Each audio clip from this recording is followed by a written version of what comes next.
Executive coaching has become a cornerstone in leadership development, a sought-after resource for executives aiming to sharpen their skills and elevate their performance. As an executive coach, I've had the privilege of witnessing the profound impact that targeted and personalized coaching can have on an individual's career and, by extension, on the organizations they lead. However, it is important to address a less frequently discussed aspect of coaching, and that's the instances where it's not going to work. In this video, we'll dive into the complexities of the coaching relationship and the nuanced interplay of factors that contribute to its success or its failure. You see, coaching is not a magic bullet. It's a facilitative process that requires active participation, a conducive environment for success, and a clear understanding of both its purpose as well as its limitation. It's a partnership that's predicated on the willingness to engage in deep reflection, to confront uncomfortable truths, and to commit to sustained effort over time.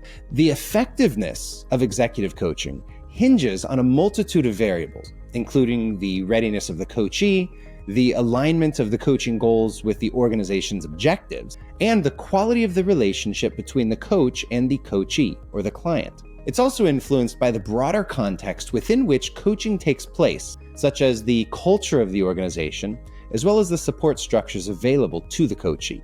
In the following sections, we'll explore the subtleties of the coaching dynamic, shedding light on why coaching may fall short of expectations at times. We'll consider the role of the coach as a facilitator of change, not as a fixer of problems, but a facilitator of change, and the responsibility of the coachee to drive their own development. We'll also examine the critical importance of a supportive organizational culture that enables the coachee to apply and sustain the changes that they seek to make. Through this exploration, we aim to provide a balanced perspective on executive coaching, both acknowledging its potential to catalyze growth and change, while also recognizing that there are conditions that must be met in order for it to be successful. By understanding when and why coaching may not work, we can better prepare ourselves to engage in this powerful developmental process with open eyes, realistic expectations, and a commitment to the hard work that true change requires. So join me as we navigate these intricacies of executive coaching and strive to maximize its value for leaders and organizations alike.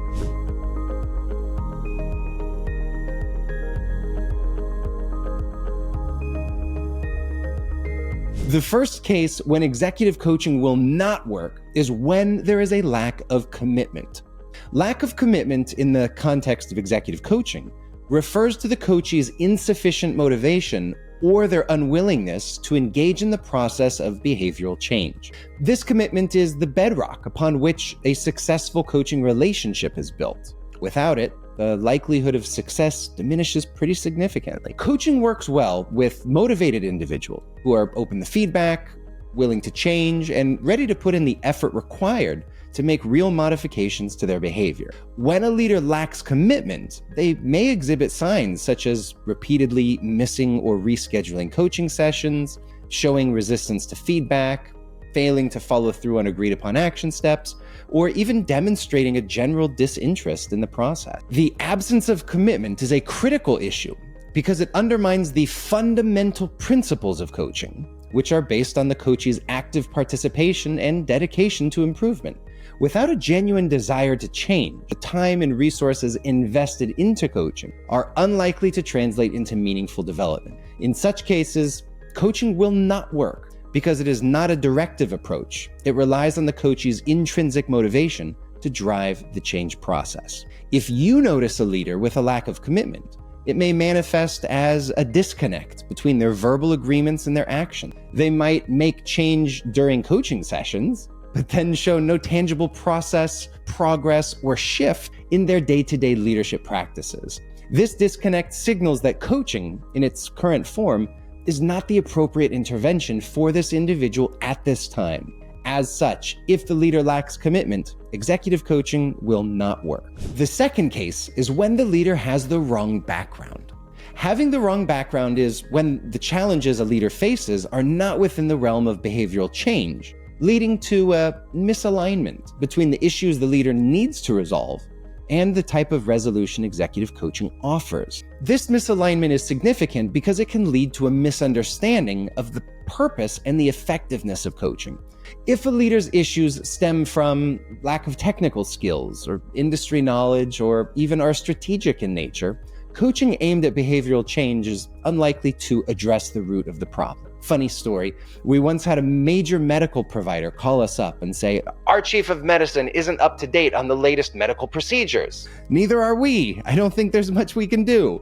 Leadership coaching will not work in these instances because it's not designed to impart technical expertise or strategic decision-making skills. Instead, coaching is a process that facilitates personal and professional growth by helping leaders to recognize and change ineffective behavior. When there's a misalignment of issues, you might notice that despite the leader's best effort and the strength of the coaching process, there's no significant improvement in the areas where they lack expertise. The leader is likely to continue to struggle with the technical aspects of their job or fail to grasp industry-specific concepts, which indicate their needs likely go beyond what behavioral coaching can provide. In such cases, additional training or education, rather than coaching, might be the necessary course of action. The third case is when there has been an ethics violation by the leader. Ethical and integrity issues in leadership refer to actions and decisions that violate moral principles, such as honesty, fairness, or respect for others. These issues matter greatly because they can erode trust, they can damage relationships, and they can tarnish both personal reputations as well as organizational brands. Coaching is not the appropriate remedy for ethical and integrity issues because these problems are not about developing skills or changing behaviors. These are fundamental character flaws and a willingness to compromise on core values. Coaching will not work for ethical and integrity issues because the process of coaching makes a pretty important fundamental assumption, and that is that there is a foundation of trust and a commitment to doing what is right. When a leader has demonstrated unethical behavior or a lack of integrity, it's a sign that their core values are misaligned with those of the organization and the expectations of their role. Coaching, no matter how good we think we might be, it cannot instill integrity where it is absent. Rather, such issues often require disciplinary action, likely termination, rather than developmental support. If a leader has ethical and integrity issues, you might notice patterns of deceit, manipulation, or a general disregard for the well-being of others. These type of people make decisions that benefit themselves at the expense of their team or their organization, or they may just consistently fail to take responsibility for their actions. These behaviors indicate a deep-seated issue that coaching cannot address. The fourth case is when the leader has the wrong mission. Wrong mission occurs when there's a disconnect between the leader's goals, behaviors, or values and those of the broader organization. This misalignment is critical because it can lead to conflict, to reduced effectiveness, and ultimately, failure to achieve their organizational objectives. Coaching focuses on helping individuals change their behaviors to become more effective within their current context. However, if the issue is that the leader's vision or approach is fundamentally at odds with the organization's direction, coaching is not going to resolve this misalignment. Coaching will not work in cases of organizational misalignment because it cannot reconcile differences in core values or strategic vision. The process of coaching assumes that there is a degree of alignment that allows for growth and development within the existing organizational framework. When a leader is out of sync with the organization's culture, strategy, or even their values, coaching may not be able to bridge that gap. If a leader is experiencing organizational misalignment, you might notice signs of frustration, a lack of engagement with the team or the organizational initiatives, or possibly a pattern of decisions that just runs counter to the organization's stated direction. These behaviors suggest that the leader may be better suited for a different environment, or that a more fundamental organizational change is needed rather than individual coaching. The fifth case is when the leader has been written off by the organization. Being written off refers to a situation where the organization has already decided to let an executive go or has abandoned faith in their ability to contribute meaningfully to the company. This decision may not have been commuted directly to the leader, but the organization has effectively put their hands in the air and given up on them. And this matters. And it matters because it creates an environment where no matter how effective your process is, coaching cannot succeed. The foundational belief in the leader's potential for growth and their potential for change is absent. Coaching will not work in this scenario because it is predicated on the idea that the individual has the support of the organization and has been given a real opportunity to improve and succeed. When a leader is written off, the coaching process is already undermined before it starts by a lack of genuine support and a hidden agenda that doesn't really align with the stated goals of coaching. If a leader has been written off, you might notice signs such as a lack of engagement from other team members with the leader. You might notice a withdrawal of resources or support, or perhaps a general sense of isolation. The leader may feel that their efforts are not recognized or valued, and they may struggle to gain traction for their initiatives. These are all indicators that the organization has moved on, and unfortunately, coaching efforts in such a context are unlikely to be fruitful. The sixth and final case when executive coaching will not work is when a leader is in the wrong role or has the wrong direction. When a leader is in the wrong role or is heading in the wrong direction, it means that their skills, their strengths, and possibly even their passions don't align with the position they occupy or the path they're on. This misalignment is significant because it can lead to dissatisfaction, poor performance, and a lack of fulfillment for the leader, which can also have negative splash effects to the team and the organization. Coaching will not work in this situation because the issue is not about changing behavior, but about a fundamental mismatch between the leader and their role or the strategic direction they're pursuing.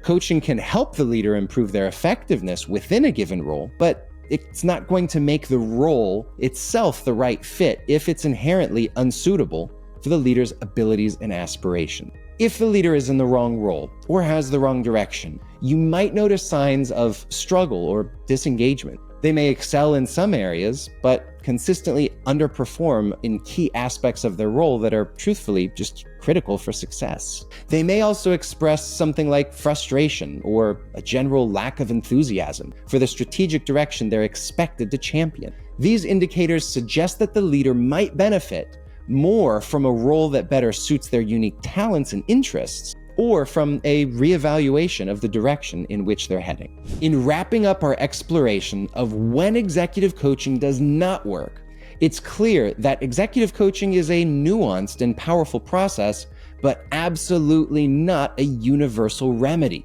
We've discussed the various scenarios where coaching is less likely to be effective, such as when there's a lack of commitment, misalignment of issues, or ethical violation. It's crucial for organizations and leaders to recognize these situations to avoid misapplying coaching resources. The success of coaching hinges on having the right conditions: a motivated coachee, alignment with organizational goals, and the absence of integrity and ethical breaches. When these conditions are not met, coaching may not only fail to deliver results, but could potentially exacerbate existing issues. Let's remember that the ultimate goal of executive coaching is to facilitate positive, sustainable change. This requires partnership with the coach and the coachee, supported by the organizations that value growth and development. When approached with discernment and a clear understanding of its appropriate application, executive coaching remains an invaluable tool for leadership development. For those instances where coaching is not the answer, alternative solutions, such as training, strategic realignment, or role changes, may be more effective.